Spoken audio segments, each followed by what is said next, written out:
বন্ধুরা, আপনারা দেখছেন কুকিং হাউস অফ অনিমা। আমি আজকে খাজা বানিয়ে দেখাবো পুরীর মতন। তার জন্য আমি এখানে 2 বাটি ময়দা নিয়ে নিয়েছি আর এই নুনটুকু দিয়ে দিলাম। এখানে আমি দেখো ঘি দিয়ে দিচ্ছি। আমি ঘি দিয়েই ময়মটা করব আজকে।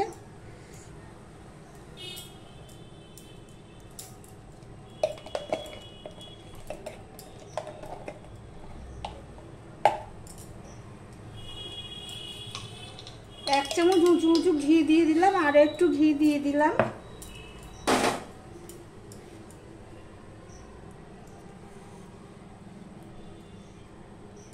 এবার শুকনো অবস্থায় আমি ভালো করে মেখে নেব সম্পূর্ণটা।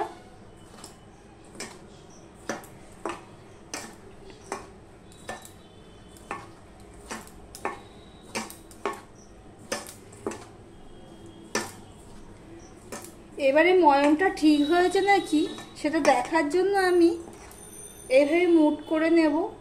যদি ভেঙে যায় তাহলে হয়নি, তার মানে আমার এখানে আরো একটু দিতে লাগবে ঘি।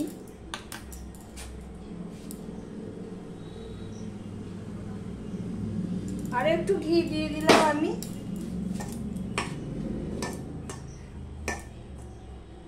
এবার দেখবো ঠিক মতন হয়েছে নাকি।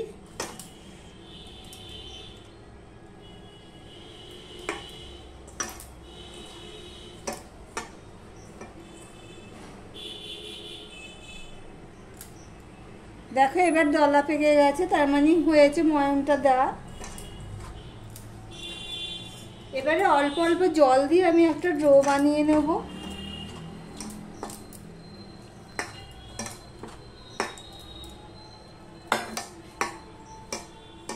দেখো অল্প অল্প জল দিয়ে আমি এটা বানিয়ে নিয়েছি। ঘি দিয়ে ময়ম দিয়েছি। তোমরা চাইলে এখানে সাদা তেল দিয়েও ময়ম দিতে পারো।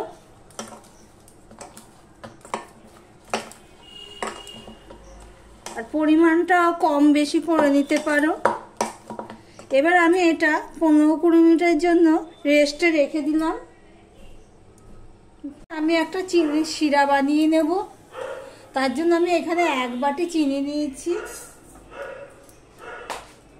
1 বাটি চিনির জন্য আমি 1/2 বাটি জল দিয়ে দেব।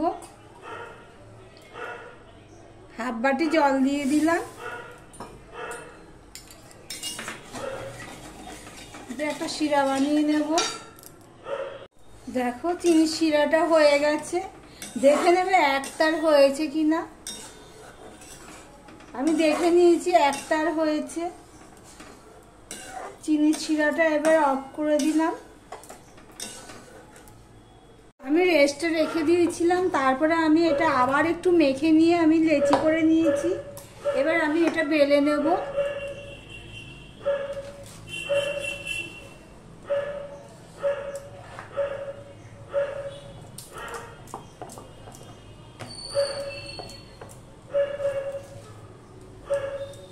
ময়দা দিয়েই বেলে নিচ্ছি আমি এটা।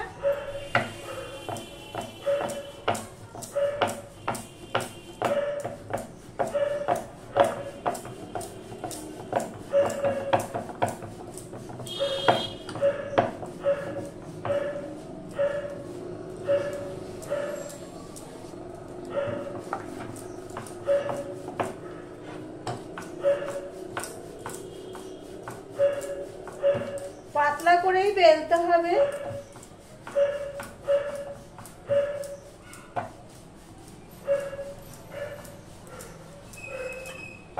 এতটাই পাতলা করে বেলতে হবে যাতে,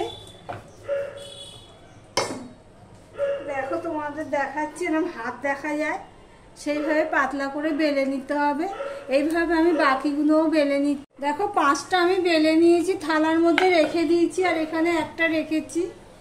এখানে একটু তেল নিয়ে নিয়েছি। তেলের মধ্যে একটুখানি কর্নফ্লাওয়ার গুলে নিয়েছি। তেল আর কর্নফ্লাওয়ারটা ভালো করে আমি গুলে নিলাম।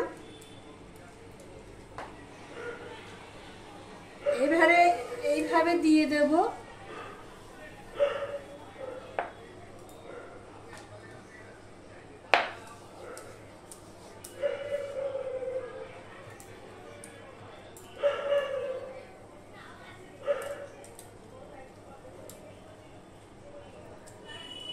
তার উপর একটা দিয়ে দিলাম, দিয়ে আবারও দিয়ে দিলাম। সামনে থেকে দেখাচ্ছি, এই যে এইভাবে দিয়ে দিলাম।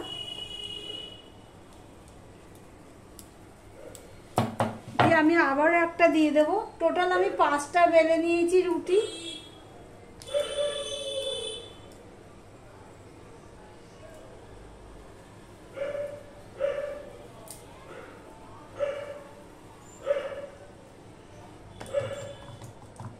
আবারও দিয়ে দিলাম।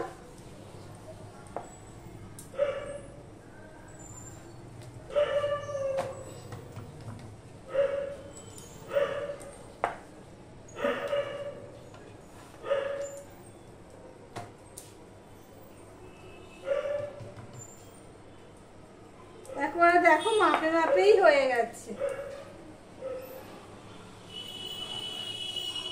এবারে আমি এটাকে মুড়ে দেব এইভাবে।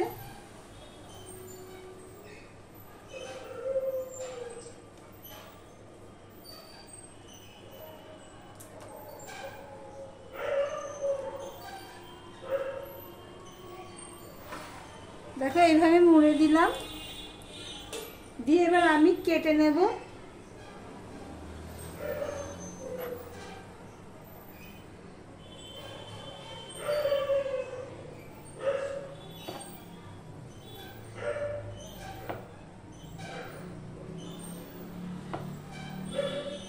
ছোট চাকুটা ধার আছে ভালো।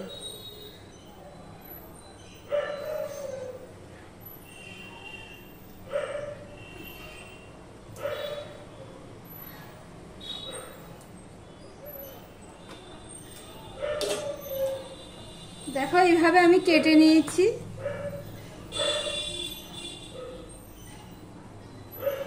এবার এগুলো আমি এই থালাটার মধ্যে রেখে দেব। রেখে দিয়ে আমি আবারও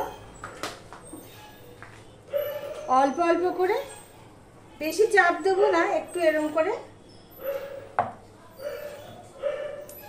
বেলে নেব।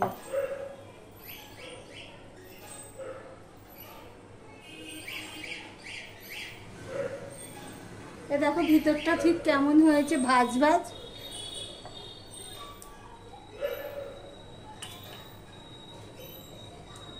বেশি চাপ দিলে আবার একটার সাথে একটা লেগে যাবে।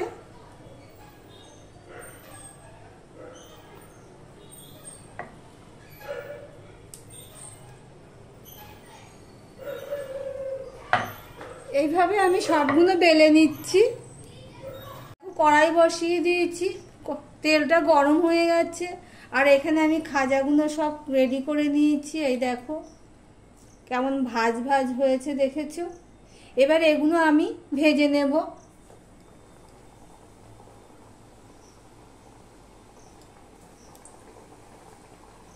একটু টাইম ধরে ভাজলাম, এখানে অনেকটা মোটা আছে তো, সেই জন্য একটু টাইম করে ভেজে নেব।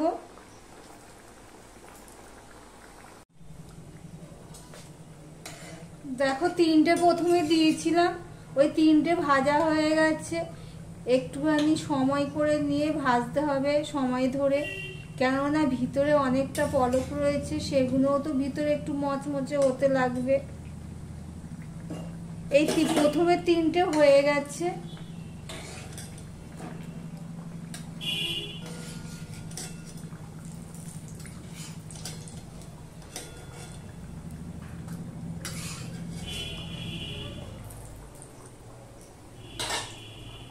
একটা তো দিয়ে দিয়েছি, আবারও 3টে দিয়ে দিচ্ছি, আরো একটা দিয়ে দিলাম, নেড়ে দিয়ে দিলাম।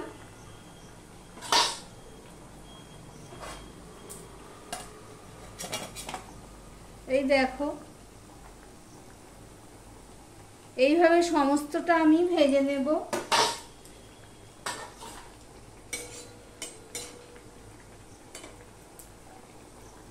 তো খাজাগুলো আমার ভাজা হয়ে গেছে, এগুলো এবার ঠান্ডা করে নেব। আমার ভিডিওটি যদি ভালো লেগে থাকে প্লিজ লাইক কমেন্ট শেয়ার করো, আর সাবস্ক্রাইব করে পাশে থেকো। যারা সাবস্ক্রাইব করনি তাদেরকে বলছি। এবার এটা ঠান্ডা করে নেব। দেখো চিনির শিরাটা একটু একটু গরম থাকবে, সেই অবস্থায় আমি এই ঠান্ডা গজাগুলো দেব। বেশিক্ষণ দেব না, কয়েক সেকেন্ড দিয়েই উল্টে পাল্টে নিয়ে নেব।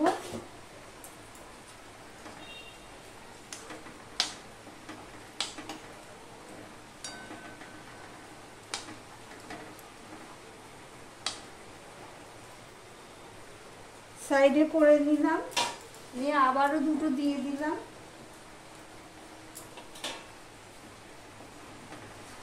এগুলো তুলে নেব।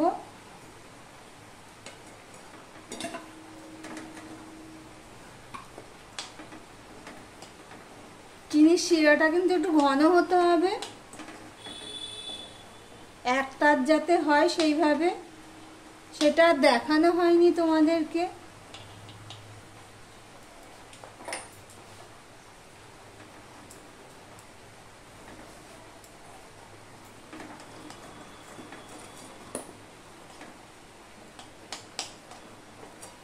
এ দেখো এভাবে তুলে নিলাম, দিয়ে আবার দুটো দুটো করে দেব। দোকানে তো সব একসাথে দিয়ে তারপর তুলে নেয় অনেকটাই রস, কিন্তু এখানে বেশি রস করে তো লাভ নেই, রসটা পড়ে থাকবে। তাই জন্য অল্প করে দুটো দুটো করে আমি চুবিয়ে চুবিয়ে তুলছি।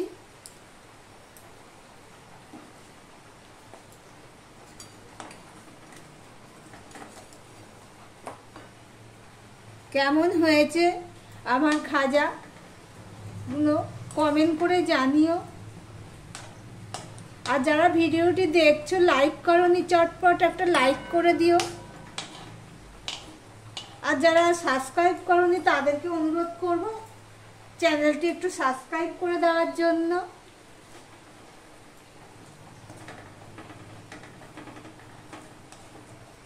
আমি কিন্তু বেশিক্ষণ রাখছি না, দেখতে পাচ্ছ,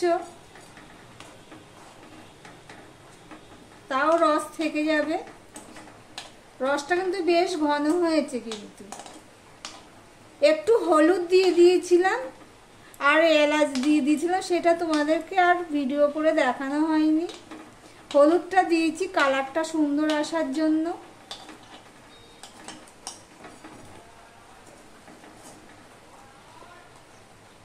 সমস্ত খাজা রেডি হয়ে গেছে।